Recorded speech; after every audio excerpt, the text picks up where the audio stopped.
agenda is not just about Ukraine. Understand why the European allies and our NATO allies are so thankful that you are no longer president, and that we understand the importance of the greatest military alliance the world has ever known, which is NATO, and what we have done to preserve the ability of Zelensky and the Ukrainians to fight for their independence. Otherwise, Putin would be sitting in Kyiv with his eyes on the rest of Europe, starting with Poland. And why don't you tell the 800,000 Polish Americans right here in Pennsylvania how quickly you would give up for the sake of favor and what you think is a friendship with what is known to be a dictator who would eat you for lunch. Wow. I just saw that live a few minutes ago, but seeing it a second time. Thank you for being with us as we digest tonight's barn burner of a presidential debate between Vice President Kamala Harris and former President Donald Trump. It was a very lopsided debate, as it turns out. We all knew the stakes tonight were almost unimaginably high. We all knew this would be a debate like no other, in a presidential race like no other. But now we know how it went and why the Harris campaign is so pleased with how it went. I'll tell you something. He's going to talk about immigration a lot tonight, even when it's not the subject that is being raised. And I'm going to actually do something really unusual, and I'm going to invite you to attend one of Donald Trump's rallies, because it's a really interesting thing to watch. You will see during the course of his rallies, he talks about fictional characters like Hannibal Lecter. He will talk about windmills cause cancer. And what you will also notice is that people start leaving his rallies early out of exhaustion and boredom. And I will tell you, the one thing you will not hear him talk about is you. You will not hear him talk about your needs, your dreams, and your desires. And I'll tell you, I believe you deserve a president who actually puts you first, and I pledge to you that I will. Let me respond as to the rallies. She said people start leaving. People don't go to her rallies. There's no reason to go. And the people that do go, she's bussing them in and paying them to be there, and then showing them in a different light. So she can't talk about that. People don't leave my rallies. We have the biggest rallies, the most incredible rallies in the history of politics. Sore spot, perhaps? Repeatedly tonight, Kamala Harris managed both to make her case about what she would do as president and why Americans should vote for her, while also just baiting Donald Trump into almost spitting mad defensiveness. Donald Trump appeared increasingly agitated and angry. He shouted and interrupted, while Vice President Harris seemed to stay calm and focused. She repeatedly managed to steer the discussion back to the points that she wanted to make. Donald Trump repeatedly got lost in tangents and self-interruptions, things like Marxism and windmills and solar panels in the desert soil, and imaginary people eating dogs, and why he believes it's true despite it being debunked because he saw it on television, and, well, who can argue with that? The contrast between the candidates was particularly stark on the topic of abortion, as we knew it would be. Former President Trump tried to claim that everyone, including all Democrats, all Americans, were desperate for Roe versus Wade to be overturned. And so people love him for getting it done. That's his script, and he's sticking to it. Here was Vice President Harris's response.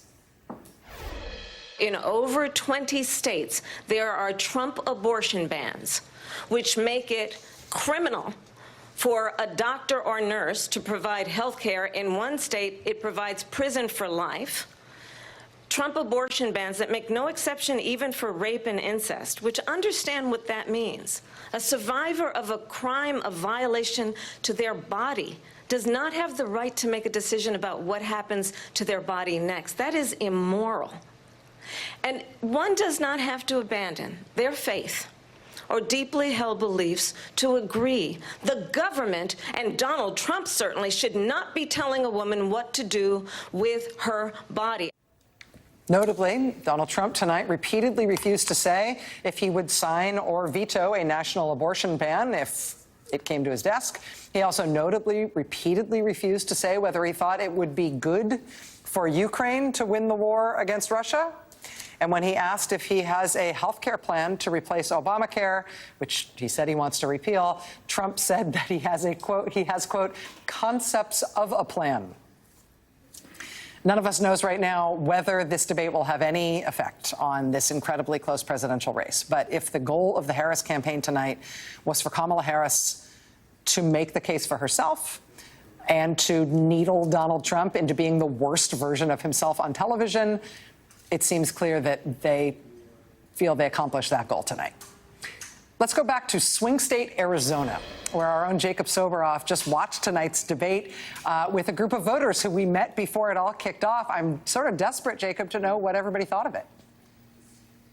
Rachel, it really is a profound privilege to get to do this and spend time with folks like the people in this room that I did get to watch the debate with tonight. And I have to say that nobody watched this debate coming out of it who said, who wasn't coming in voting for Trump or thinking about voting for Trump, that I'm now going to lean for Trump. There are multiple people in this group who are now either going to participate on behalf of Vice President Harris or are now leaning Harris. One thing I want to say is it's still 97 degrees in Phoenix, Arizona. It's 9 p.m., 100 days, as Chris Hayes said, over 100 degrees. There was, I think, fair to say, people were happy that climate change came up at the end of the debate. But I do want to start with Denise, who I got messages from folks asking about Denise, saying she wrote herself in 2016 and 2020. How could you think about doing that again? Most interestingly to me is that you may not be doing that any longer. And in particular, I watched you get what I think would be fair to say deeply emotional, feel free to contradict me, during the portion of the debate about reproductive rights and what Vice President Harris had to say about that. Why? Well, for years we've had men legislators tell us we can't have abortions. We have to do this with our bodies. We have to do that with our bodies. We've never had control. And finally, we have someone who's a woman who gets that it's about us. And abortion has been in our society and been around much longer than Roe v. Wade. And Roe v. Wade protected women of childbearing years from the charlatans and the hacks and the people who were just not doing right by them. And so the door is now open. It feels like a connection has been formed between you and Vice President Harris. It wasn't there before tonight. Oh, absolutely.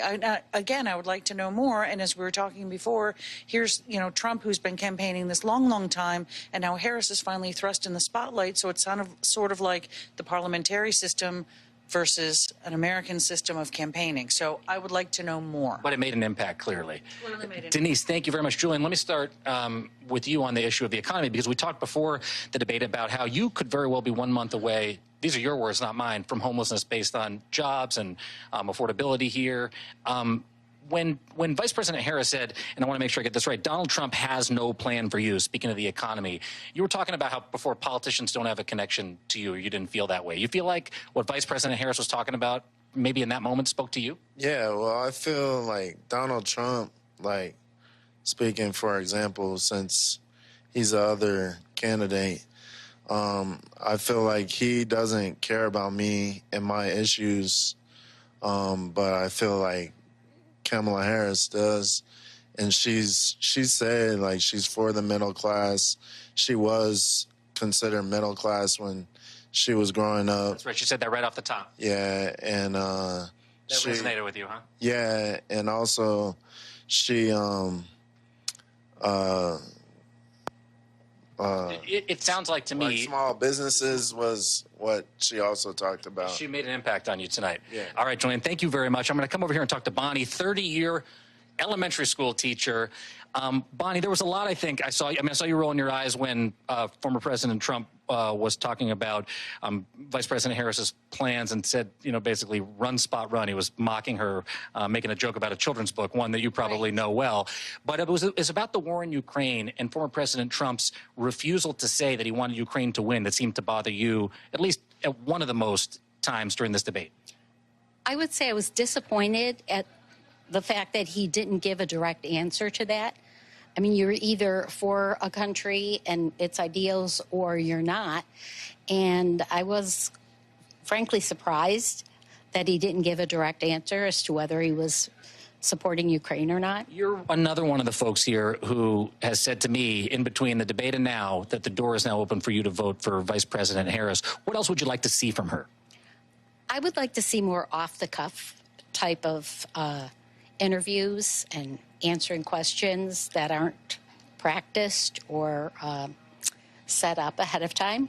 Well, it's been an abbreviated campaign. We got a couple months left. I think you're probably going to get that. Well, I hope to hear more from her. Bonnie, thank you very much. you. All right, let's go to Jeff, who, Jeff, remember everybody, was, after the last debate, Trump, hell no, Biden, oh no. The door is now open to you as well for Vice President Harris. You were saying to me that the portion of the debate about January 6th. By the way, we're in Maricopa County, one of the centers of election denialism, at least the debate around it. Local elections here are hotly contested about literally election administrators who have denied not only the results of the 2020 election, but continued to deny the results of the 2020 midterms, about the integrity of the system here going into 2024. What bothered you so much about former President Trump? You say you're a McCain Republican, saying he had no regrets about January 6th. That's really hard to get my head around because, you know, he's saying, oh, I didn't do anything except give a speech. But actually what he was doing is orchestrating how the whole situation was playing out. He told the Secret Service guys to take the metal detectors out and let people just come in unreviewed, uninspected. I mean, that's a terrible thing to do. But there were a lot of other things going on for 2.5 hours when he was prancing around in the White House. And it just seemed like how can you not take responsibility at some point for the whole thing? I mean, I didn't see any other banners up there except Trump banners. So I think it was a pretty much heavily skewed group in favor of Trump. You didn't believe him with what he had to say today? No, but because liars don't cheat and cheaters don't lie. Wait, I said that wrong. Cheaters don't win and winners don't cheat. What type of impression did Vice President Harris make on you tonight as a McCain Republican with members of the McCain family now endorsing Vice President Harris? Yeah, Bobby McCain came in and said it would be a disaster for the country if Trump got back into the office, and his brother did too. And so it's just, I mean, I think there's a clear line that there are people who understand the importance of this election, and there's people who want to just play, you know, keyboard warriors and making a fuss and really saying heinous things about other people. So that's Trump, the bully. And I think Kamala Harris came out showing some decorum and some presidential nature about her. So I think the door's a little bit open. Jeff, thank you. I really appreciate it. Nicole, on policy, I think it's accurate to say you may never vote for Vice President Harris based on the policies that she has, but it also sounds like this debate cemented for you that you will never vote for former President Trump, at least again. Is that right? Yeah, I mean, I think that people want to separate policy from character, and I just don't see how you can do that. I can't get behind somebody who maybe I agree with certain policies on, but their character is atrocious and lacks complete leadership. Okay, Nicole, thank you very much. Juan Carlos, we were talking about before the debate about how you were leaning Trump, but you didn't like his rhetoric towards immigrants. We heard here again these unfounded claims about, I mean, it's hard to even say them, about people stealing and eating animals in Ohio. We know that's not true, but he repeated it anyways. He talked about rapists and murderers and insane asylum and people coming across the border. Did it bother you? Certain things did bother me, but I'm still holding on. Like, even though he said that we still have to have a controlled border, a secure border, because, yeah, we've had a lot of people going through the border illegally. My family went through a long process to get here legally. So I feel that it's unfair for hundreds of thousands to get here without problems, and then for the federal government to help them out. We've also lost Americans because how many illegals we're letting in. Like the young boy from Ohio who had killed by illegal immigrants, or the college students. You're talking about Aiden Clark. I should say Aiden about Clark, Aiden Clark. This is a touchy subject, but Aiden Clark's family said that they didn't like the Trump campaign, especially J.D. Vance, talking about Aiden Clark in the context of the campaign, and they don't want it to, I'm paraphrasing here, affect migrants in a negative way. Yeah, not going like that, but I'm saying if that guy wasn't allowed here illegally, you know, we would still have a lot of people here with us. And what about the border bill? Vice President Harris made a specific focus of pointing out how former President Trump killed that border bill, one of the most conservative actually in the history of the United States, basically for political reasons. He didn't deny that. Does that bother you, caring so much about the border? Yeah, that did bother me, but it's like we don't have the best options right now, and we haven't had the best options for a good few years. So this election for me, being a first-time voter, it feels like either you vote for like an okay-ish candidate or like a less okay candidate. Because I can go with Trump because I'm more conservative, but I can still attack him for like some parts that go against what he preaches. Okay, all right, Juan Carlos, thank you very much. And Romeo, let's end with you here. You went Biden 2020. You were leaning Trump. Is it correct to say that the door is now open again for Harris? Did you say that coming out of the debate? Yeah, I will say after this debate, she's definitely piqued my interest, but I'm still, leaning towards Trump, and he didn't surprise me in any way today, so he's still on the path I expected. What is it about Vice President Harris that piqued your interest? What do you want to know more about her? And if you were to go over to her coming in like Juan Carlos as a potential Trump voter, what could be the deciding factor? I think with Harris, there's just a lot of question marks entering this debate. I didn't really know a lot about her other than she served as vice president. And today, unfortunately, she didn't get to talk about a lot of her policy. And so I need to step away from this now that she's piqued my interest to kind of do my own research and look on her website. I think that's probably exactly what they want to hear as well from a voter like you. Before we go, just a show of hands. Coming into this debate, the two of you were leaning Trump. Are you going to vote for Trump? Sounds like you're not. So let me just do like this. Trump, raise your hand. If you're sure you're going to vote for Trump, raise your hand. Sure is a strong word. If I had to vote right now, today, I'd vote for Trump. Okay. Same thing here, yeah. Okay. Harris, if you had to vote today, raise your hand. And you just want to know more, Bonnie? I want to know more. And Nicole's not going to vote for either. I can't right now. Okay. All right. Thank you all very much. Rachel, thank you also to 12 News in Phoenix for hosting us in here on this sweltering hot night, but also just so interesting to see that a group of people who were largely undecided or non-committal, the door has been far more open to Vice President Harris after this debate than to former President Trump, that is for sure.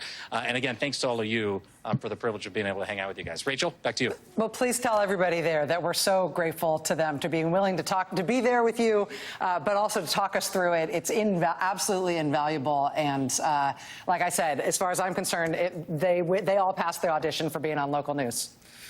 For sure. I'll let them know. Thank you, Thanks, Jacob. Rachel. Thank you. NBC's Jacob Soboroff in Phoenix. Fascinating to see the transition in so many of those undecided voters in Arizona over the course of this debate. That positive impression of Vice President Harris's performance seems to be matched in a lot of the snap polling that's happening, for what that's worth.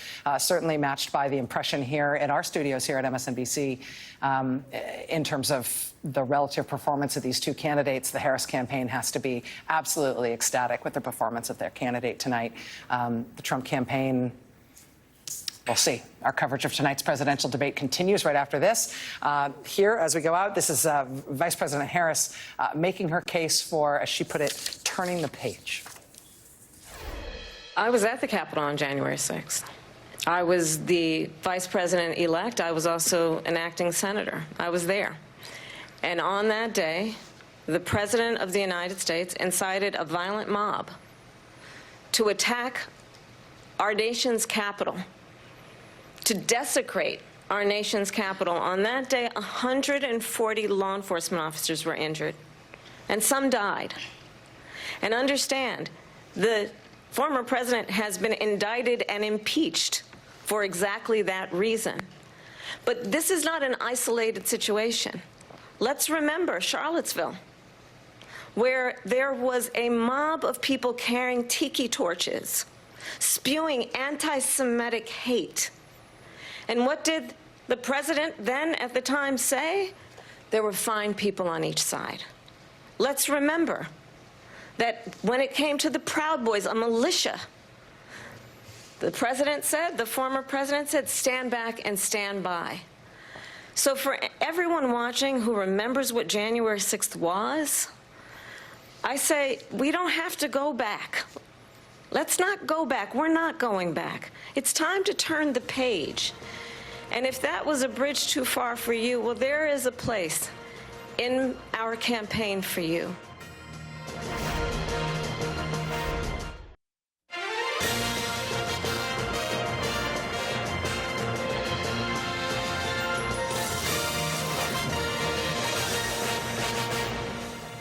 I'm Jen Psaki, picking up MSNBC's special coverage of tonight's presidential debate.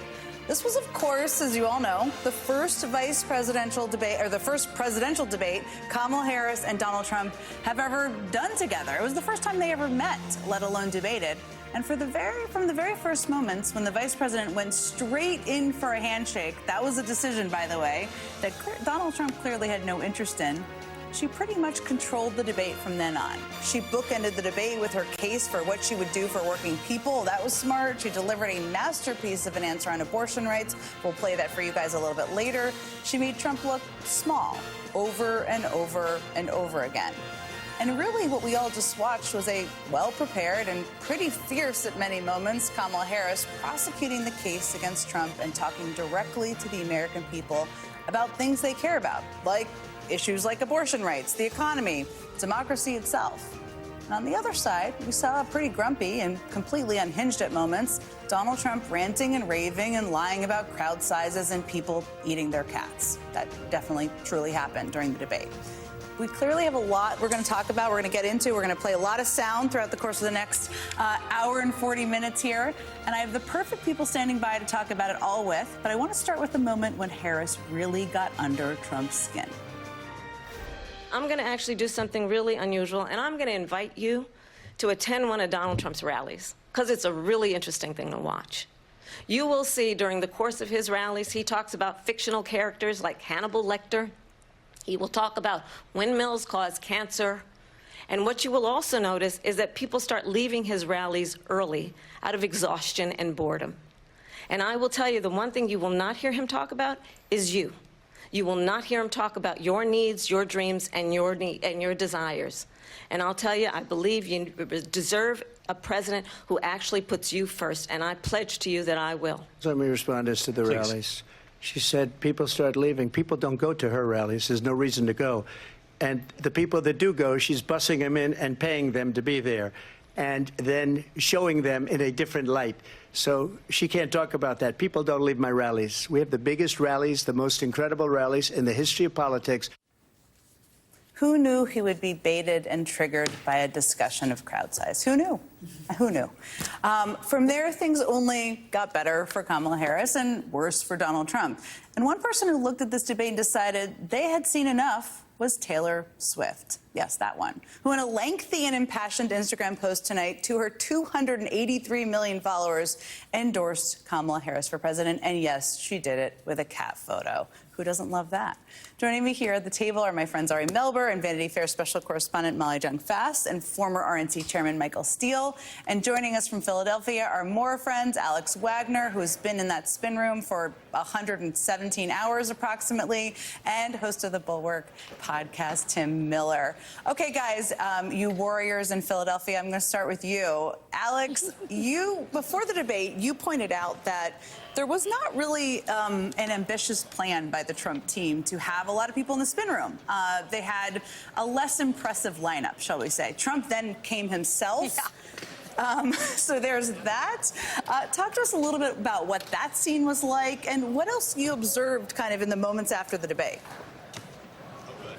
Yeah, I mean, I think I referred to it as the murderer's row, sarcastically, when we got the Trump lineup of spinners. It's like, you know, RFK Jr., Vivek Ramaswamy, Tulsi Gabbard, Matt Gaetz, and then on the Harris side, like 3 governors, 3 senators, 4 congresspeople, a Gold Star father, etc.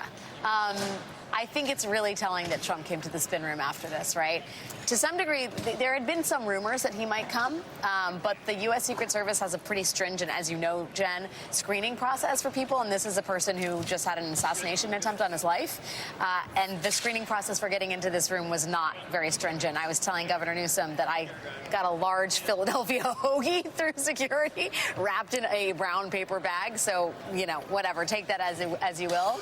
I'm not sure, you know, whether it was set before the debate that he would come in, but he certainly felt like it was one of those situations where it was I alone can fix it, as in I alone can maybe fix the debacle that was the debate. The minute Trump came in, it was like a swarm, a feeding frenzy like you haven't seen, with questions that I don't think are typical of these rooms. For example, questions about whether people are in fact eating dogs and cats, you know, more crowd-sized questions. Just the questions themselves were a reflection of how badly I think Trump bungled this and made this about his own incoherence and rage and ineptitude at making a case to the American public. But, you know, nobody was more excited to be sort of watching the chaos unfold than the gentleman sitting next to me, Tim Miller, who was literally getting into arguments with people off camera about, you know, their values. Now, Tim, so I'll hand the mic to you, Tim. As a follower of your Twitter account, I know what she's talking about because you've been wandering around asking Republicans in the room some questions, and including, I think, Lindsey Graham. Who have you been talking to, and what have they been saying? I have. One man that didn't answer my questions was the former president. I kept shouting at him, why wouldn't you look at the vice president? Why wouldn't you look at her? Well, kind of like, you could tell he was hearing the question and looking for a more friendly turf, but because he wouldn't look at her, he was flustered the whole night, and you could see on his face the anger. If you just watched the debate muted, you could tell who was having the better night. You know, he had his makeup on, and his kind of neck hole was pulsing. It was a very strange look for him tonight. So I asked several of his surrogates like what they thought, and the number one question I asked them was, what did you think his best answer was tonight? None of them could come up with anything. David Bossie was like, you really put me on the spot there with that one. Give me a minute. And then he came up with nothing. And then I saw my old friend Lindsey Graham.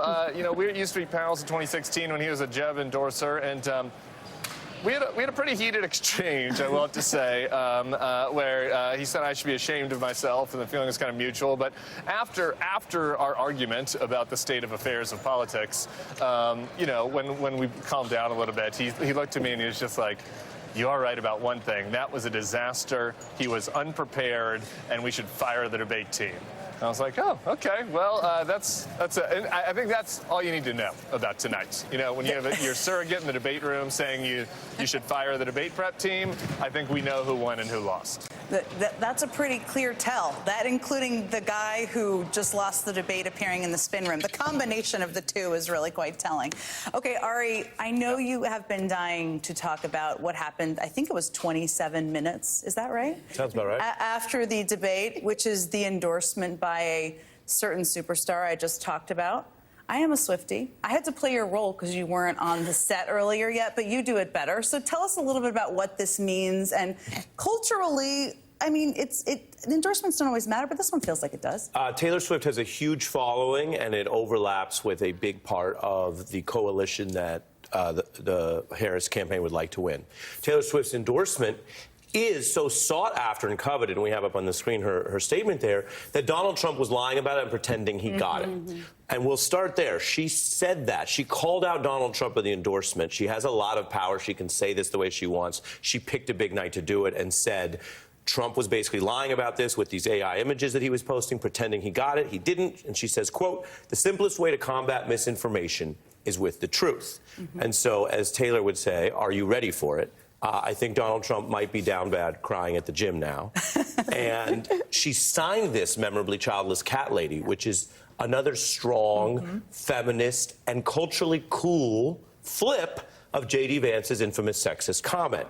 And I am reminded of other Taylor lyrics in the cat realm. Keep it going. Well, karma is a cat, you know? Yeah. Purring in my lap, flexing like a damn acrobat. I knew you were going to go there. Me and karma vibe like that. And is this karma for one of the many people, we've seen this throughout her career and her life, one of the many people who underestimated her or antagonized her or tried to narrow her. She's also said, you caged me, then called me crazy. Who's afraid of little old me? You should be. And I think this is lyrics and truth, but also something that are hundreds of millions of global followers and many tens of millions of people in the United States, a diverse following, but one that does lean young, but with parents involved, as Nicole Wallace mentioned. This is exactly the kind of enthusiasm that you cannot buy or trade. It has to be somewhat organic. This is her decision. It speaks on behalf of the feminists and other issues that are at stake. She talked about that in the statement. She has many people who will be not necessarily brainwashed by this, as the right might try to complain, but who will be giving the Harris-Walz ticket another look tonight and tomorrow. And I can tell you something else. There are a lot of people who will hear about and watch parts of the debate. There are young people who may not have watched the debate and may not have decided if they're voting, and they're waking up to these posts and they're talking about it with each other, and they should do their own research. She said that. It was a very sophisticated and thoughtful message. It wasn't, you have to do this. But she's also posted tonight links to where to register to vote. If there are tight margins in some of these states, especially in the blue wall, and we see a larger youth or female turnout, this could be part of the story that also started tonight. So we may be at an inflection point. It's a really interesting, I mean, remember back when she endorsed Joe Biden, there was a big increase in voter registration. You could see the numbers increase just from that moment. I thought her statement was very thoughtful as well. I'm just going to pick up the baton of the Taylor Swift lyrics, since earlier I referenced these since they were playing at the rally that Vice President Harris was at, which was, I'm so tired of running as fast as I can. Would I get there faster if I were a man? Which was the perfect lyric, because one of the things that struck me about this debate was that she flipped the gender dynamic. She flipped the power dynamic, I guess I should say. From, and she spoke with Secretary Clinton, which I think is so interesting. We'll never know the totality of everything they talked about, but I'm betting that Secretary Clinton learned some things from those debates. Maybe she gave her some advice. And from that moment she aggressively shook hands, she kind of controlled the debate in a way that Trump, who's kind of a sexist bully, wasn't necessarily prepared for. But what struck you, Molly, about the debate? Look, Harris is a prosecutor, right? She was a sex crimes prosecutor. She was attorney general. She was senator and the vice president. So she has a lot of experience, and she's had a lot of experience in the Senate with these hearings. So I knew she was up for this. The thing that she had to do here that was a delicate balance was she had to prosecute the case while making the case for herself, right? And she was able to do that. She is not just prosecuting Trump. She's also saying why she is a better candidate than he is. And that is a balance. I think that the handshake was brilliant, right? It caught him off guard. And how are you going to resist a handshake, right? I mean, that's what you're supposed to do. And not just a handshake, but I'm Kamala Harris, right?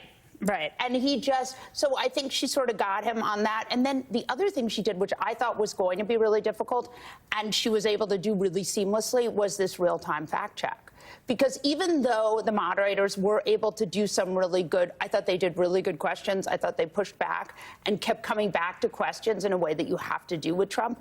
She was also able at a bunch of points to say, like, that's not true. This is what is true. And that's actually on live television, as we all know here, quite hard. They did show that fact-checking during a debate is quite possible, and you can do it effectively and firmly, and not every moment, but at key moments, which I think they deserve some credit for. Okay, Michael Steele, you were quite animated when I saw you in the hallway earlier about that debate. I'm going to see what you're going to tell me. You think of the debate that you told me in the hallway. What was your take on the debate, Michael Steele? Go ahead. What was the key moment? She spanked that ass. I'm sorry. That's what she did. She came and she walked on that stage. And look, for me, it's one of those things that you didn't realize happened until about 20 to 30 minutes into the debate. And it's what everyone's talked about. And for me, it was the pivotal, most important moment of the debate was when they were introduced. And Donald Trump came out, and if you watch, go back, I tell everybody to go back and watch this. He comes out, he goes direct to the podium. He is not, usually you go to the middle of the floor to greet your opponent. He went to the opponent, he had no intention of shaking her hand. She walked across the stage right into his space, stuck her hand out, and said, Kamala Harris. First off, I'm saying my name so you get it right when you say it, which he never said once during the entire debate. Two, he never looked at her during the entire debate. And there was this point about 20 to 30 minutes in where that moment for me hit and resonated because she owned that stage from that very first moment. Very much to what Molly was just saying, that what she did was she prosecuted when she needed to prosecute, and all other times she was presidential. And he looked small, he looked withered, he looked beaten, but most importantly, he looked pissed. And there's nothing worse than a pissed bigot on the stage with a woman he can't control. And she gave him no quarter for that. She gave him no room. And even in the one moment where she talked while he was talking, and you knew it was the moment he wanted, and he rehearsed it, and he was so anxious to say it, when he looked at her, he goes, "I'm speaking." I'm speaking. Does that sound familiar? Then he said, "Does that sound familiar?" Does that sound familiar? Yeah, he was feeling clever. Yeah. He was feeling in his oats. He was clever, and there was nothing. Yeah. You could hear a collective, what did he just do? Across the country, even amongst his own people. So I think tonight was definitive for her. Tonight, Kamala Harris showed that she was not just a vice president, that she was, in fact, ready to be president on foreign policy, on the economy, on domestic social issues, on issues, sensitive issues around abortion and race. She had a presidential vein that popped out very clearly for the country to see. And Donald Trump, the only thing he could do was stand there and look at the floor, sulk, pout. And on Twitter, the only thing MAGA could complain about was, "Oh, ABC, why are they fact-checking only Donald Trump?" Because he was the only one lying on the stage. Well, you know what's striking about that is sort of Roger Ailes, the disgraced Fox executive, and Michael Steele, and Rachel Maddow, and Tim in our spin room all agree on one thing. Ailes has passed away, so he's not saying it today, but he said it many times in his life. You could see it on mute. You can see it on mute. And Rachel mentioned that earlier. And that's the thing. We all understand the bluster and the spin and the performance. And we know Donald Trump is an actor and a liar and came to prominence as a TV reality game show host. The only thing people know about reality shows is they ain't real. But even he, it was on his face. I've heard some people say this was a knockout. I didn't see a knockout. I saw her perform better. And I saw her answer questions while he ran and ducked and looked upset, and I don't think that's a good look for him. But no, I'm not saying you said this, but I don't see this as the debate that ends the election. No. And she did, to your point, I agree with you, Ari. No, this was not a knockout, and I don't think that was her intention. I don't think she really came in there to knock him out. I think you really put your finger on him. She had to go in there and just find that spot where she could rattle him enough to keep him off his game. Yeah. And she could then play her game a little bit more freely. Yeah, just to finish that one point, he, even with the acting and the spin, he looked aware in real time that it wasn't going well. No, he looked very aware of that. We have to sneak in a very quick break here. We have much more to get to. A senior advisor of the Harris-Walz campaign, Ian Sams, is going to join us next.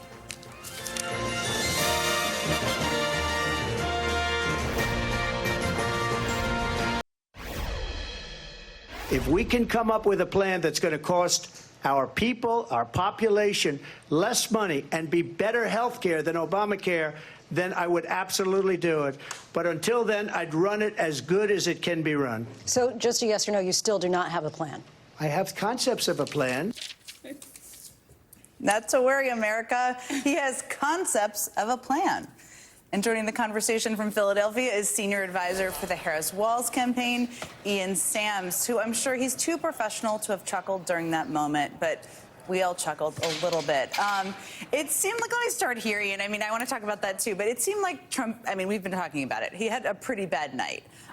Vice President Harris had a very good night. She seemed like she was in a very good mood afterwards when she was at the campaign event or the watch party. Have you had a chance to speak to her at all since she finished the debate?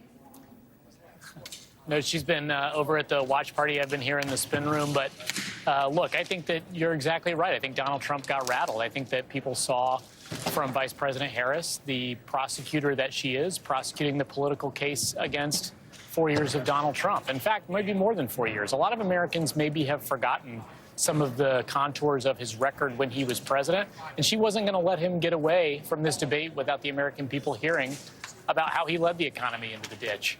And I think what's most important kind of about what we saw from her tonight, you saw it in the first few minutes. You know, she contrasted their vision. She talked about her plans to help small business growth and her plans to lower costs with Donald Trump's plans to cut taxes for those at the very top. I mean, she talked about actual issues that matter to people, and Donald Trump got rattled and started talking about people eating dogs. I mean, it was weird. And so I think that clearly she was under his skin, but I think that people got to see the choice that exists in this election between someone who's offering a new way forward for the country and someone who represents the past. Let me ask you about the eating dogs is weird. I did a whole fact check on this whole story last night that I retweeted if anybody wants to know what he was talking about. That aside, there were some moments that I think were very strategically smart. And you were part of the prep. You're a senior part of this team. One of them we've been talking about is aggressively seeking the handshake and introducing herself. So let me start there. How did you guys decide to do that? I'm sure there was a weighing of whether that was smart or not. And what were you hoping to kind of get out of the moment? Well, I think it showed that Kamala Harris was in command from the very first moment of this debate. I think that she also wanted to make sure she took the time to introduce herself to former President Trump as Kamala Harris, which is how you actually pronounce her name. I think it was important to lay the marker for former President Trump that she is a strong leader who's willing to stand up to him. And it's really not a surprise. She's someone who's been standing up to bullies her whole life, including as Attorney General of California, taking on bad actors and predators. And so I think it laid the marker for the debate to come that she was not going to shy away from his taunts, lies, attacks, and she certainly didn't throughout the debate. No, she didn't. She did have some good facial moments where she couldn't believe what he was saying, which I think we all appreciated. As you were watching it, I mean, what happens when you do debate prep is you prepare for any scenario of what the other person is going to do. Is there anything about how Trump handled this that surprised you guys? Look, I think that even his team is sort of leaking out that he was not as disciplined as they had prepared him to be. That they wanted him to talk about other things that he didn't talk about. So, you know, Donald Trump really became the worst version of himself tonight.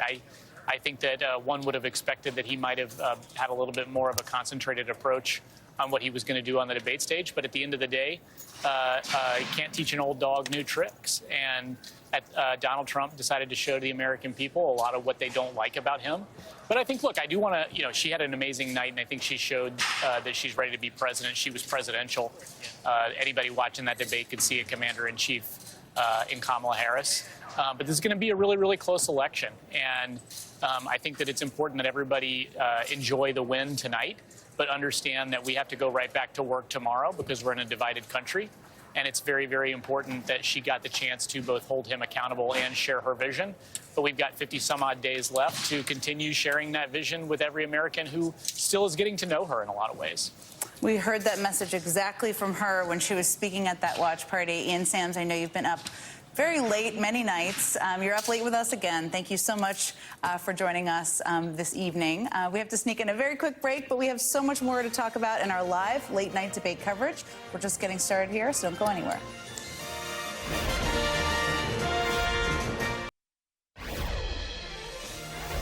We have another full hour of live debate coverage coming up. We'll show you all the biggest moments. We'll play them for you in case you missed them from tonight's debate. We've got more friends stopping by here in New York, and we've got lots of caffeine. Don't go anywhere tonight. We've got so much more to get to, and we'll be right back.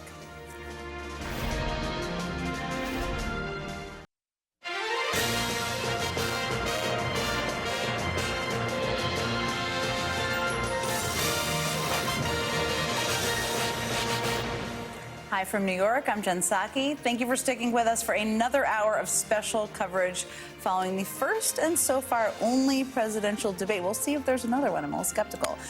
Between, of course, Vice President Kamala Harris and former President Donald Trump.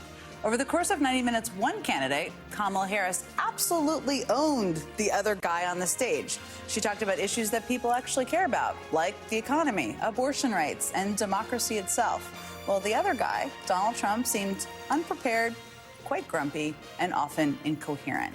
At times, the vice president could do nothing but laugh or stare aghast at the ranting and raving from the other side of the stage. The kind of rambling free association that many Americans have not heard since Donald Trump left office nearly 4 years ago. What's more, the ex-president proved once again that he is the impulse control of a toddler. Over and over again, Harris laid rhetorical traps for the former president. And over again, Trump took the bait. I'll tell you something. He's going to talk about immigration a lot tonight, even when it's not the subject that is being raised. In Springfield, They're eating the dogs, the people that came in. They're eating the cats. They're eating the pets of the people that live there. What you will also notice is that people start leaving his rallies early out of exhaustion and boredom. Let me respond as to the rallies. She said people start leaving. People don't go to her rallies. Donald Trump was fired by 81 million people. So let's be clear about that. And clearly he is having a very difficult time processing that. Are you now acknowledging that you lost in 2020? No, I don't acknowledge that at all. And I'm going to tell you that I have traveled the world as Vice President of the United States.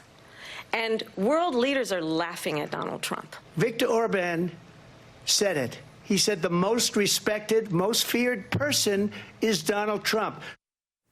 So you saw a bunch of it there. We'll play more throughout the course of the next hour. But basically, to summarize it, Trump praised dictators, took credit for ending Roe v. Wade, refused to say he would not sign a national abortion ban, lied about immigrants hunting down your pets for dinner. Yes, that actually happened, and we're going to talk more about that as well. He praised the January 6th insurrectionists and repeated his big lie of a stolen 2020 election. Vice President Harris, on the other hand, looked forward. As a prosecutor, I never asked a victim or a witness, are you a Republican or a Democrat? The only thing I ever asked them, are you okay? And that's the kind of president we need right now. Someone who cares about you and is not putting themselves first. I intend to be a president for all Americans and focus on what we can do over the next 10 and 20 years to build back up our country by investing right now in you, the American people. Now, in case you didn't see the totality of the debate, I can tell you, Donald Trump did not offer a competing vision for the future. I mean, maybe because he doesn't have a vision for the future. He doesn't even have, as he claimed, concepts of a plan. Again, something he actually said. Ultimately, winning a debate, this is important, doesn't win an election. Just ask John Kerry and Hillary Clinton. They won all the debates. They did not become president. The polls remain extraordinarily close. But if you were on the fence, sitting on your couch tonight, not sure who to vote for this November, it's difficult to see how Donald Trump made the case in this debate, made you want to vote for him, that he should be your next commander-in-chief. And for what it's worth, Vice President Harris won over at least one Pennsylvania, a pretty important one. As if things could not get any better for her and Tim Walz, immediately after the debate, they received the coveted Taylor Swift endorsement.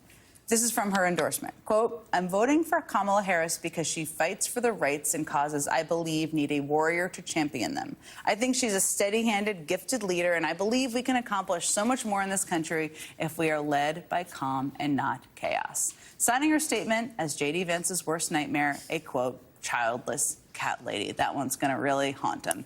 Joining me here on set are the wonderful, fabulous co-hosts of MSNBC's The Weekend, Michael Steele, Simone Sanders Townsend, and Alicia Menendez. Also with us is former Obama speechwriter and co-host of Pod Save America, Jon Favreau, who is with us remotely. Okay, Jon, let me start with you because we were texting during this debate. There were so many good moments. We just went through a number of them. If you're the Harris campaign, you have to figure out kind of what you're going to push where, what's on a T-shirt, what becomes an ad.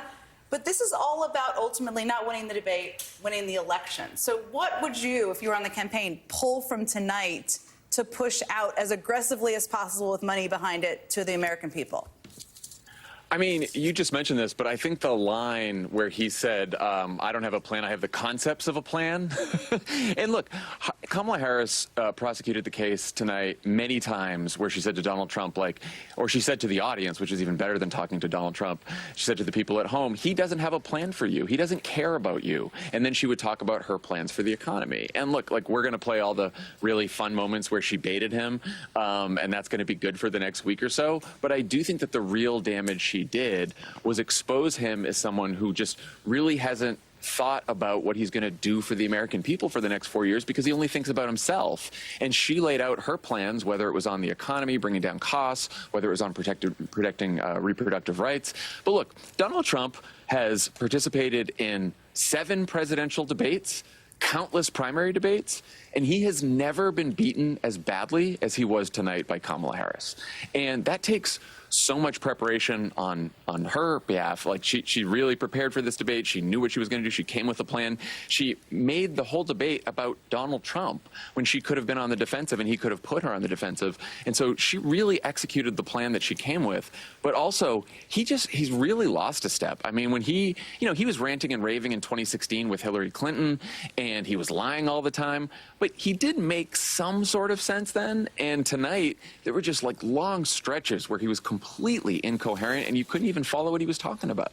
It was very difficult. I agree with you completely that I think Donald Trump's he's debated a lot of people, a lot of Republicans, Democrats too, of course. That was the best orchestrated debate against Donald Trump that we have seen, hands down.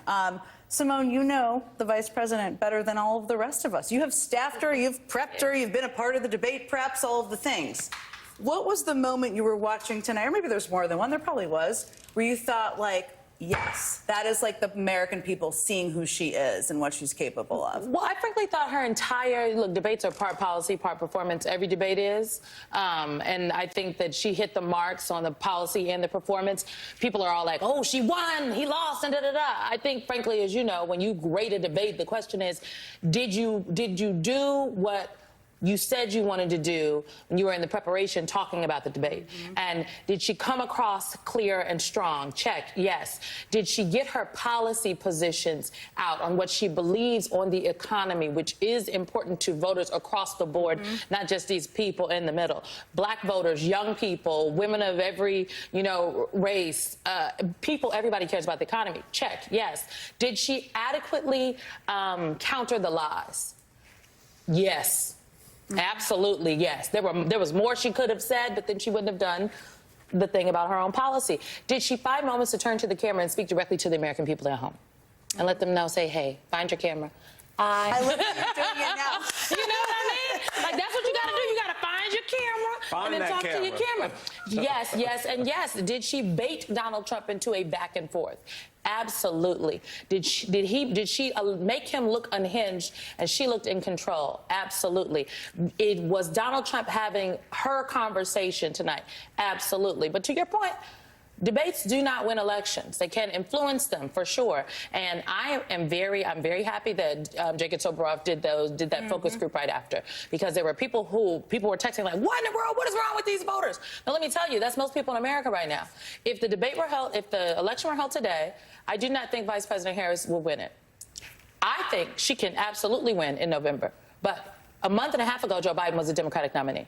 So there is work this campaign needs to do. The campaign knows they need to do this work, and the vice president knows they need to do the work. That's why she continues to say that she is the underdog in this race, because she is out there talking to people, and she is looking at their internals, and she knows what the streets are saying and where the streets are right now and where they need to go. Yeah, I mean, what you just said, Simone, because you've done so many campaigns, is what people who are working on the campaigns in the trenches say, right? Which is that there's more work to do. So let me ask you a version of the question I just asked John, which is, they have to figure out from that debate what they pull from it and build on, right? What they put money behind, what they use to kind of appeal to voters out there. Because it's a campaign, a debate campaign is not won by a debate. What stuck out to you in that regard? So much. I mean, so much of it is just Donald Trump, in his own words, praising Viktor Orban, his gobbledygook about abortion, not being willing to say that he would veto a national abortion ban. But I actually agree with John that the line of the night was, he has no plan for you. He is not thinking about you. He is not concerned with you. It reminded me of that line from Bill Clinton at the Democratic National Convention where he said, don't count the lies, count the eyes. Donald Trump wants to talk about himself. He wants to talk about his grievances. He doesn't actually want to talk about policy and plans for the American people. And you guys know that polling question, that focus group question, who cares about me? Who knows what my life is like? Donald Trump did very little, aside from pulling out his immigrant boogeyman, which we will talk about a little bit later, to comfort American people and say, no, I got your back. I'm here for you. I know what it is that you are up against. Because he don't know. Donald Trump don't know. He don't got no idea. Which is like, honestly, I'm sorry, but every woman in America has had to sit in a meeting or be in a room with a man that is less qualified than her, that has not done his homework, that is mediocre at best, but somehow has found his way into the seat next to me and thinks that he can do my job. Or that the was debate Kamala, stage. or the debate stage, and that was Vice President Kamala Harris. That was so. She's been underestimated so many times, as you know better than almost anyone.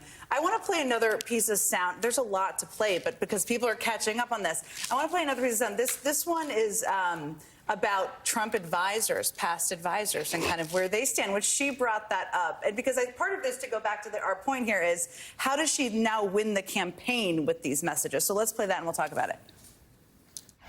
His former chief of staff, a four-star general, has said he has contempt for the Constitution of the United States. His former national security advisor has said he is dangerous and unfit. His former Secretary of Defense has said the nation, the Republic, would never survive another Trump term. And when we listen to this kind of rhetoric, when the issues that affect the American people are not being addressed, I think the choice is clear in this election. I mean, watching that, he looks sedated a bit, but that was one. Well, Michael, you say sedated, I say crushed. Crushed. You watched the man lose the air out of the very important parts of his manhood when she did that. Mm-hmm. As a former president, that particular part. That particular part to me was exceptionally damning, and she had a lot of good, damning moments. Take that soundbite and then juxtapose it against the one where she's talking about foreign leaders and their assessment of Donald Trump, in which she says, world leaders laughing at you, they think you are a disgrace. I don't know about y'all, but if I'm a former president and I'm on a stage running for the job, and you look at me and tell me that the world leaders you're talking to say I'm a disgrace, there's no air left in that balloon. No. I don't care how much you try to pump it up, because at the end of the day, that goes to the core of what you do as president, your relationship with your country and with world leaders. And if they are laughing at you, and if they think you're a disgrace, 81 members of your own administration don't want anything to do with you, don't want you back in the seat at the Resolute desk. There's a reason why on so many levels Donald Trump did not look at Kamala Harris tonight. And we could psychoanalyze that till the cows come home. But that was a reason why he would never look at her. Because you could not look someone in the eye who just said that about you. You just couldn't do it. And so she had this amazing way. I mean, as Simone and Alicia know, we talked about last weekend about what would have to happen today. One of the things I said was she had to be very careful about that prosecutorial presidential line. She found that. I ain't got to worry about that. She found that line. She found that line and she walked it very nicely. I thought that one of the things that struck me, and you covered a lot of this, and I'm going to bring Favreau back into this, is she made, at the convention, a big part of her speech that was really powerful that I don't know, I wasn't anticipating, was the national security portion, right? It was really strong. And she had some killer moments tonight in the debate around that. Michael just talked about a number of them. I think she kind of eviscerated him on Russia as well. There were a number of moments. I think for so long, those of us campaign rats are kind of taught nobody cares about these things, but people don't vote on them. Although that isn't always true, right? Because she's trying to appeal to those Haley voters and a bunch of other people. What do you think, John, as you look to the next couple of weeks inside of what she talks about on the trail? Should she use some of those lines or some of those attacks or some of the national security part in her stump speech? Or what does she do with that part? I mean, I go back to what Simone said, which is this is a very tight race, and it's a complete toss-up right now. And if you're an undecided voter, and that means someone who hasn't decided either which candidate you're going to vote for or whether you're going to vote for any candidate at all, whether you're going to get off the couch and vote at all, what you're trying to figure out is, what will Kamala Harris do to improve my life? And also, what she wants to do is remind people that who haven't tuned in since maybe 2020, which is a big chunk of the electorate, that, by the way, all of these people who worked for Donald Trump in senior positions think he's a threat to national security. By the way, Donald Trump is a danger because of Project 2025, and here's what that would mean for you. And then also she wants to project an image of strength, which she did tonight, and that was part of what the foreign policy section in the debate did tonight. It's part of what the foreign policy section of her speech did at the DNC. And so I would look in the polls in the coming weeks for, you know, who's a strong leader, how Kamala Harris does on that, who's more likely to bring change, and how Kamala Harris does on that, and also who, like you said, Jen, who's going to fight for me. And I think on those three traits, she probably did herself a lot of good tonight, and I think those are characteristics that are going to decide the election. Yeah, no question. It's going to be really close. Everything kind of matters. It's kind of the shorthand of it. Everything matters. You know, Yep. Everything kind of matters. So I want to. These guys get to hang out with me, or have to hang out with me until 2 a.m. But we're going to lose you shortly. So let me ask you this, and then we'll discuss it with them after. But do you think Trump said he probably wasn't going to do another debate? Basically, all of her surrogates in the spin room said, "Sure, she can." Tim Walz said, "I would advise her to do one every day." It takes time to prep. You got to prepare. How would you weigh that if you're her team? I would do it. I would do as many debates as she could as Donald Trump would agree to. And the reason is because she was absolutely fantastic tonight. And also because, as she said, as her campaign says, she's the underdog still.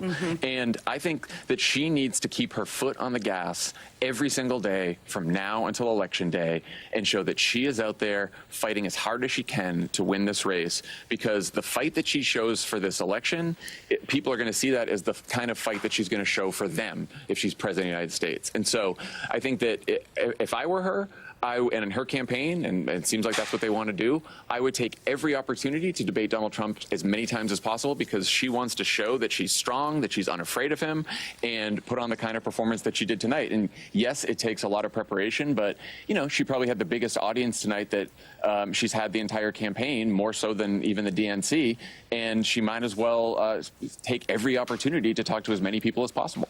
And that old dog does not have new tricks. So that's the other thing. He's not going to right. get some in the next few weeks, even if they do another debate. Jon Favreau, always love talking to you. Thank you so much. We appreciate it. Well, I'll be listening to the next pod. We're going to sneak in a very quick break. When we come back, a little fact check on the former president, who, surprise, surprise, lied his way completely through all 90 minutes of the debate tonight. Though the moderators did push back, fact checking is possible. Don't go anywhere. I'll be right back.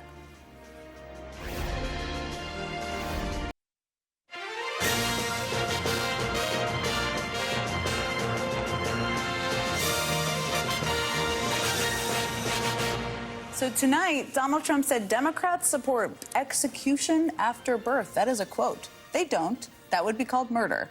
He said he has been a leader on IVF. I mean, come on that one. He said inflation is probably the worst in our nation's history. That is also false. It's currently at its lowest since March of 2021. He said Harris wants to, quote, confiscate your guns. She doesn't. He said crime is through the roof. That is false. Violent crime is actually coming down. He said 21 million migrants are coming into our country monthly. That is wrong. He said they are pouring in from prisons and mental institutions. Also incorrect. They are not. He said non-citizens are being encouraged to vote. That is also not true. He said rising immigration is hurting the economy. It's not. Many experts have found exactly the opposite. And he said immigrants are eating pets, which I promise you they are not.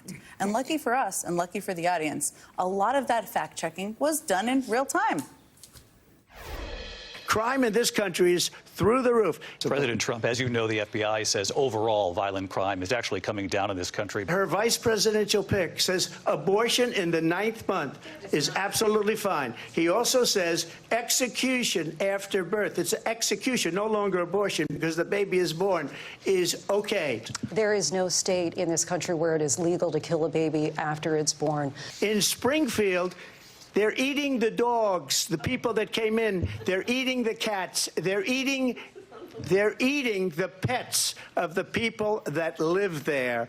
You bring up Springfield, Ohio, and ABC News did reach out to the city manager there. He told us there have been no credible reports of specific claims of pets being harmed, injured, or abused by individuals within the immigrant community. Let's bring Vanity Fair special correspondent Molly Jong-Fast back into the conversation. We gave her a bit of a caffeine break, but she's back. And we're, of course, back with the Weekend crew. We're definitely going to talk about the eating of the pets thing, which I know everybody wants to talk about. But I do think in this case, I do think the moderators deserve some credit. Yeah. Shout out to Lindsay. Shout out to Lindsay and David.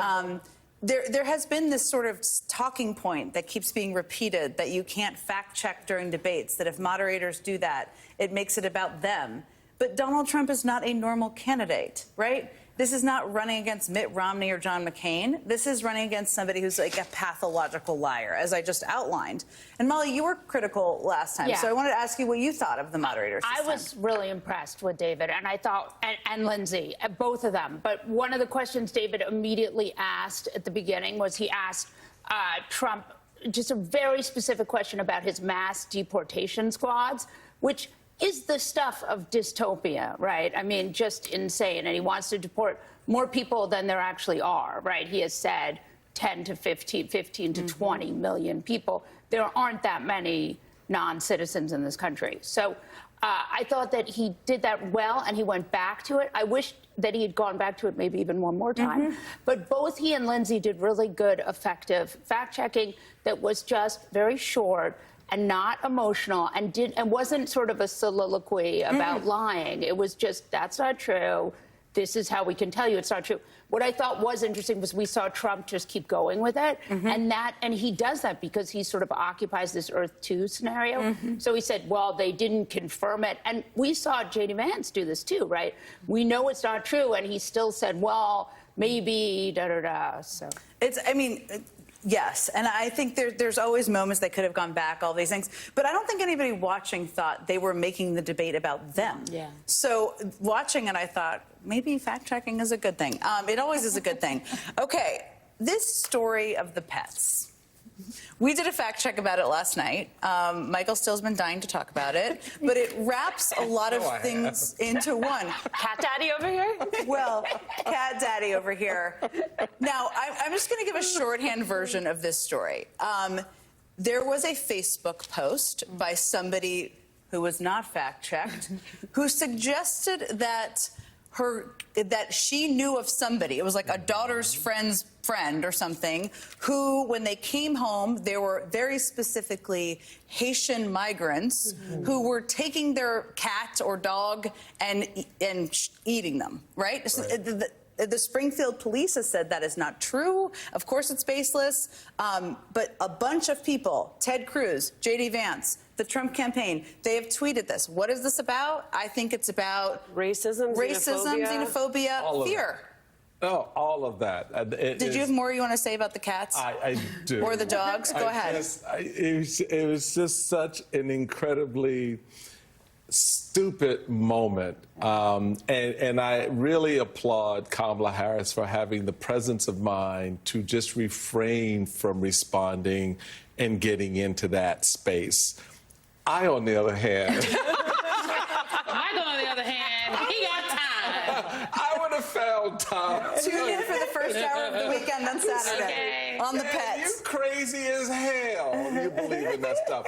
But what it really speaks to is just how much of a psychological, conspiratorial vortex wormhole MAGA drags themselves into. And they all, once they get inside there, they just reinforce the inability to get out. And they can't find a way.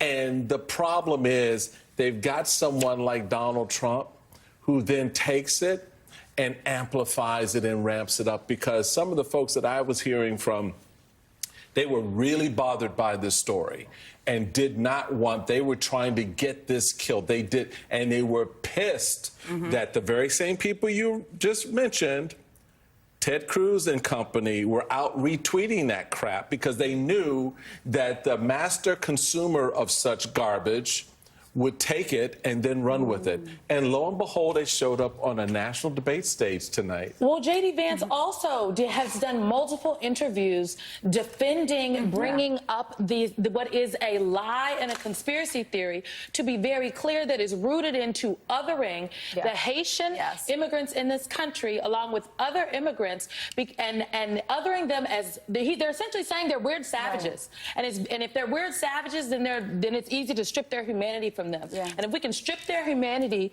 from them, then we can do whatever we want to them. That's what this is. And that's why I was just like, fact check the man. Thank you. Go ahead, Lisa. I want to underline that because it is very telling that every time Donald Trump found himself backed into a corner, whether it was on the economy, on January 6th, on accepting the results of a fair and free election, he pivoted immediately to his favorite hobby horse, demonizing immigrants, lying about immigrants. I would layer on to this fact check the fact that there are not non-citizens voting in this country. Undocumented immigrants actually have the lowest level of criminality of all status members. And yet, this is what he relies on when he does not know where else to go. My concern in the laughter about the pet thing being so absurd is his rhetoric has had already real consequences for immigrant communities. And so I do worry that when he amplifies that type of nonsense, that there are folks who are hearing him, who believe in things like the Great Replacement theory, who take that othering to mean a replacement of themselves and their families, and feel motivated to violence. And so that, to me, it is both the absurdity, but also being reminded that that absurdity sometimes comes with consequences. This is a really important point. And we actually debated whether we were going to do this last night because we didn't want to elevate it. So it's this debate, and let me ask you about this, Molly, about whether or not, like, when do you fact check? Because do you elevate when you fact check, right? And when do you just let the crazy sit, right? And I find it to be a hard thing to navigate at times. I mean, look, this is part of this Trump, these kind of stories that he runs with that are this, far right, gateway pundit kind of stuff that is based on nothing except racism, right? I would say that you have to fact check it because it's gotten to the point where a Republican presidential candidate is saying it during a debate, right? There's no way out of that. But I think that's right that we saw in 2016, we saw, marches and guys with torches, and, we saw violence, and we saw January 6th. So there is absolutely a straight line between lying about people and violence, and so I think it's true. But I also think, look, I don't know how many swing voters are going to hear this lie and be like, this is my guy. No, those voters wanted to hear about the border. They wanted to hear about a broken immigration system. He offered no solutions on any of those actual concerns. He only offered racism. There are some people that want to believe the racism. That is true. We're going to play more clips. We have to sneak in a very quick break. Girl, let me just have a cheers. Have a cheers before we take. You can do it across. I do want to make a point, but Go I know ahead. you got to go to break real quick. On the fact-checking thing, given the social media platforming that we're in today, you cannot avoid it. You have to do it if you're going to be responsible in your journalism and your reporting. In a moment like that, whether it's on a debate stage or otherwise, you have to do it because the lie is like a little seed of cancer. And you just have to nip it out. And you have to give people something to say. Okay, we do have to sneak in a quick break. Molly? Because the tech companies won't fact check. Yeah, well, that's there you go. Hello, Facebook. Just on that note, and then we have to go to a break. Elon Musk is another person who retweeted this whole thing, and the House Judiciary Committee also tweeted an AI-generated photo of Donald Trump hugging a duck and a cat. On that note, we actually do have to sneak in a quick break. We have a lot more to get to about in our live late night debate coverage. We're just getting started, so don't go anywhere.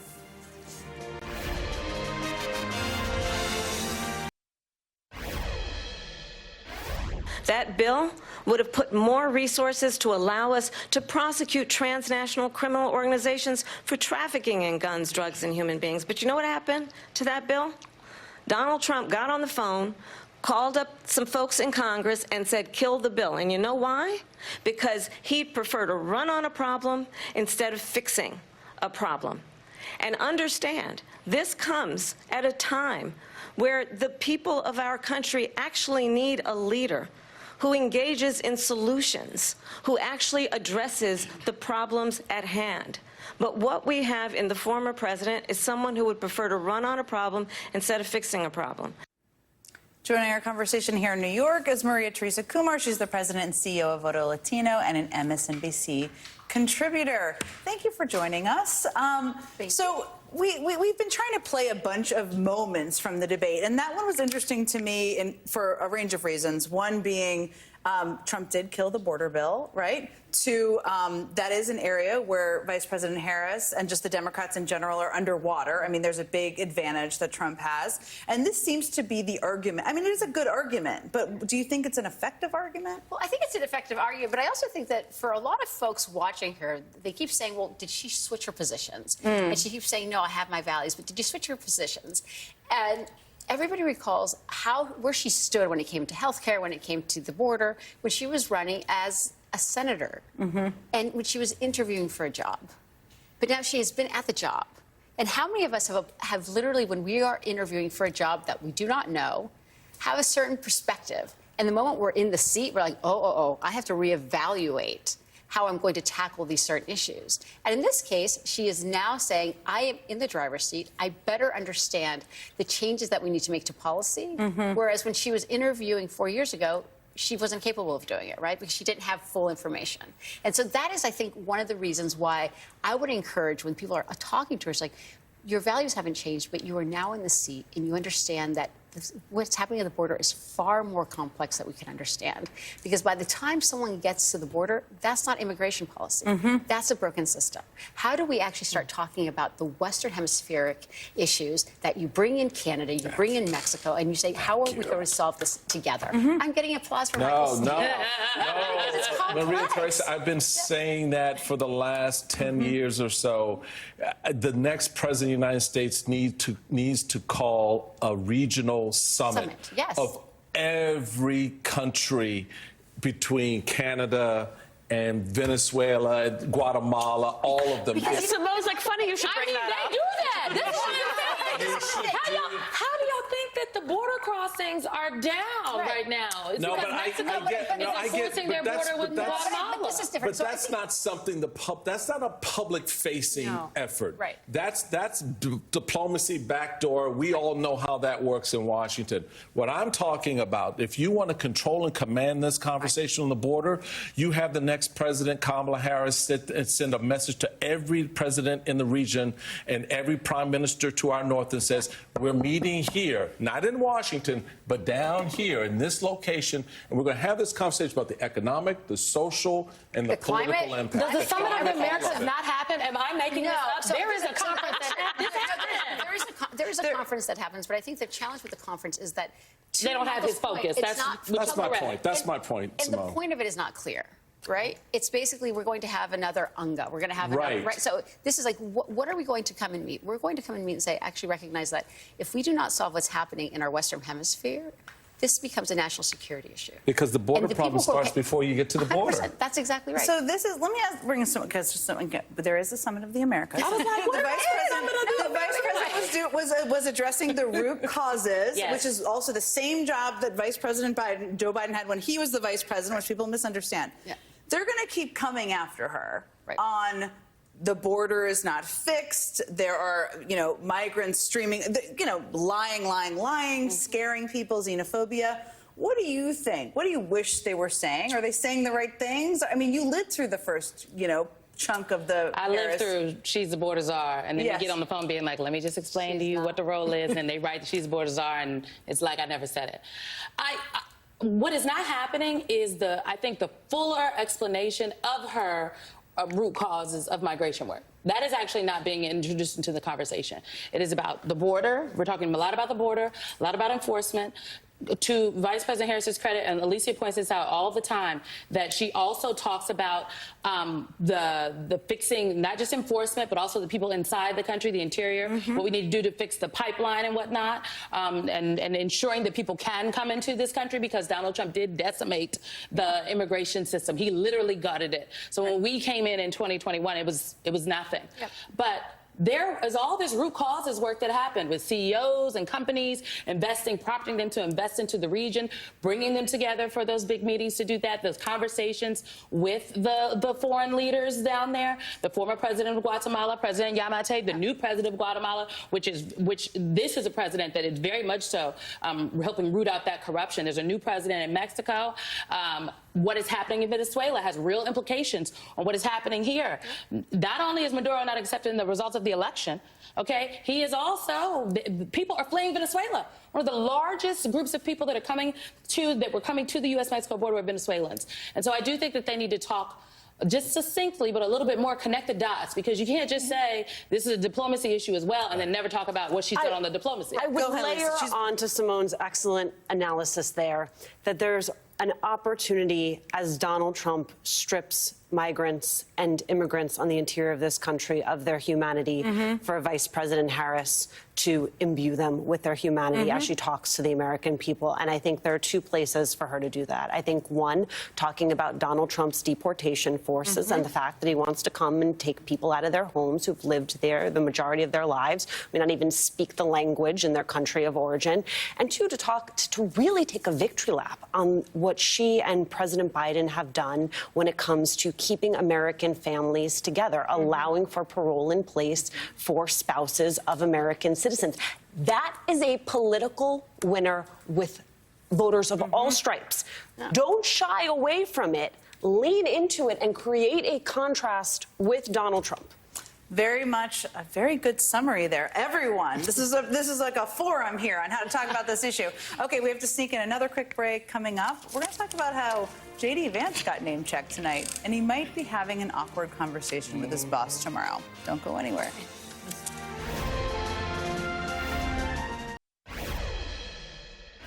But if I could just get a yes or no, because your running mate, J.D. Vance, has said that you would veto it if it did come to your desk. Well, I didn't discuss it with J.D. In all fairness, J.D., and I don't mind if he has a certain view, but I think he was speaking for me, but I really didn't.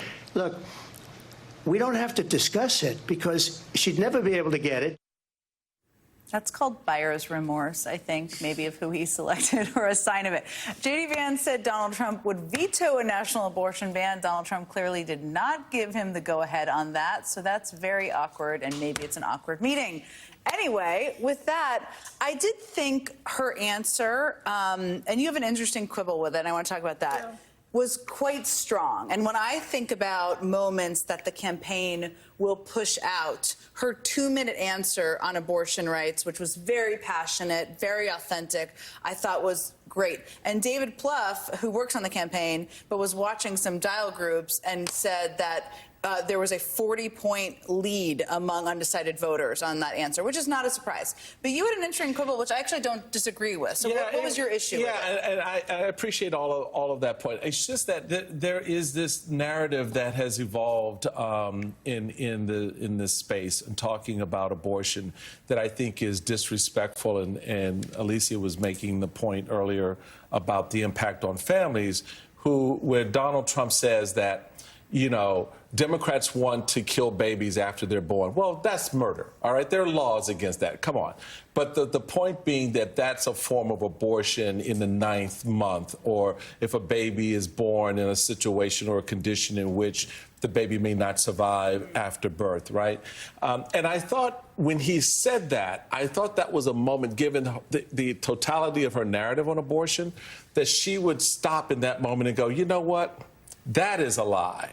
Because that's not who we are, that's not what we believe in, that's not a policy that we would ever advocate for. But she didn't. And I thought this was a moment where this is where you defend your camp. Because to be honest, that is a lie that sticks with a lot more voters than I think Democrats really appreciate. And it like the cat thing, people begin to believe it. And they'll believe that a lot faster than they will the cat thing. And I just think if she gets a chance in the future to definitively, along with everything else she's saying about this issue, make it very clear where Democrats stand, because I think the narrative is kind of confused for some voters out there. Yeah, I think, Michael, where you're talking about where it lives is the places that the media doesn't peek into, right? It lives in WhatsApp. It lives in really close circles where it does all of a sudden, because there's no counter to what he's saying, it does spread like wildfire, because it goes into the person's imagination of, oh, maybe they're willing to push the envelope that far. And there's no fact-checking in those spaces. Right. Yeah, it's a very good, I mean, someone made this point to me that you, a Democratic strategist type person, that Trump is incoherent, right? He was tonight, he is often, but everybody on his campaign isn't incoherent. And they actually run, in certain districts and certain areas, quite comprehensive, smart campaign ads focused on a range of these issues. And that's something you got to be open-minded, but I didn't want to cut you off. No, I blame former Governor Ralph Northam, okay? That's where this came from. Donald Trump had it wrong. He was like, the governor of West Virginia. I'm like, the governor of West Virginia is a Republican. What is he talking about? He meant the governor of Virginia, the former governor, Governor Ralph Northam, who is a doctor by trade. And there was a clip of him, very, very not well put together answer that Republicans have been running on since that race with Glenn Youngkin. So where is Ralph Northam? Please come clean up on aisle 5. Do we need him to come back? I don't know. Only if he tells if he was in blackface or the hood. You get the final thought here.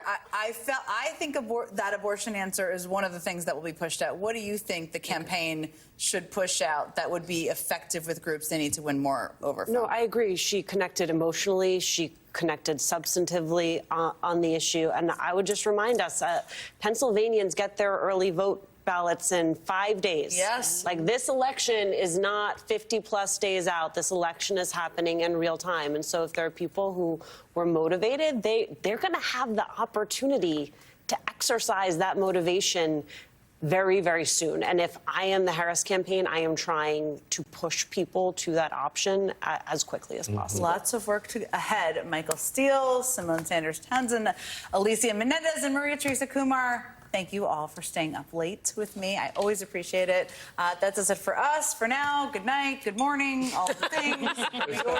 Thanks for being with us for this special night of debate coverage.